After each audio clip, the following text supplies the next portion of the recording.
সালটা ছিল ২০২২। রোজ শনিবার বিকেল ৫টায় সে পৃথিবীতে আসে। মাতৃত্বের স্বাদ কী জিনিস সেই দিন আমাকে সে বুঝিয়েছে।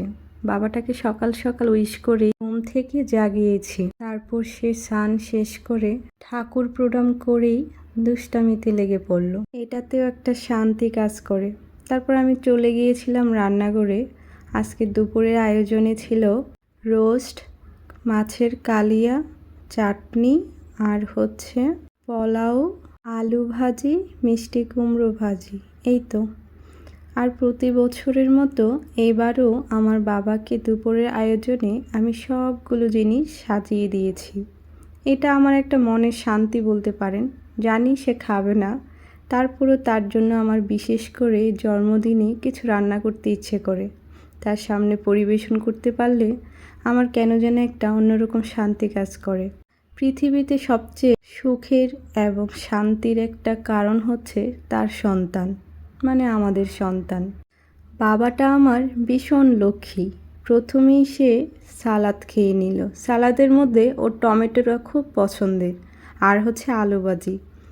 খাওয়ার মধ্যে সে এই দুইটা জিনিসই শুধু খেয়েছিল সেই দিন। খাওয়ার সাথে সাথে বলছিল, মা ইয়াম্মি ইয়াম্মি, কারণ ওর একটা ডায়লগই বলা চলে, ইদানিং এটা শিখেছে। আর আমার বাবাটাকে যখন দেখি না, এগুলো থেকে একটু একটু তার পছন্দের জিনিসগুলো তুলে মুখে দিচ্ছে, আমার যে কি শান্তি লাগে সেটা বলে বোঝানো যাবে না। সেই দিন আমাদের বাসায় আমার বড় বাসুর মশাই, আমার যা আর তাদের বাচ্চারা এসেছিল। বাচ্চাদেরকে নিয়ে সেদিন চলে গিয়েছিলাম চট্টগ্রাম চিড়িয়াখানাতে। বেশ মজা করেছিল ছেলেটা আমার, সাথে ওর বোনকে নিয়ে। এই পাশ ও পাশ ছোটাছুটি করে সে পশু পাখি দেখার জন্য চেষ্টা করতেছিল। সাথে ওর বোনের সাথে দোলনায় চড়ছিল। বোন বলতেই সে খুব পাগল। রক্তের সম্পর্কগুলো অন্যরকম হয়।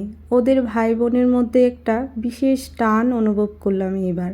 সে তার বোনকে ছাড়া ঘুমাবে না, ঘুম থেকে উঠেই বোনকে লাগবে। বোন চলে যাওয়ার সময় সে কি কান্না। এদিক দিয়ে আমি আমার যা একটু পোজ পাস নিয়ে ছবি তুলে নিয়েছিলাম। তারপর হাঁটতে হাঁটতে আমরা পুরাটা ঘুরে চলে গিয়েছিলাম। এদিক দিয়ে আমাদের থেকেও বেশি বাচ্চারা খুব এনজয় করেছে সেই দিন। বাসায় চলে আসলাম বিকেলে। ছোটোখাটো পরিসরে আয়োজন করেছিলাম আমার বাবার সন্ধ্যাটা। আয়োজনে রেখেছিলাম ডোনাট, মিষ্টি, মিনি কেক, কিছু ফল দিয়ে সাজিয়েছিলাম, আর ছিল চিকেন শর্মা। সবাই মিলে আমরা কেক কেটেছিলাম। বাবাটার আজকে ৩ বছর পূর্ণ হয়ে গিয়েছে। দেখতে দেখতে আমার ছোট বাচ্চাটা আস্তে আস্তে বড় হচ্ছে। আমার ছোট্ট ছানাটার জন্য সবাই প্রার্থনা করবেন, ও যেন একটা মানুষের মতো মানুষ হয়। আর এই ছোটোখাটো মেমোরিগুলো আমি আমার ভিডিওর মাধ্যমে মেমোরি করে নিয়েছি। Thank you.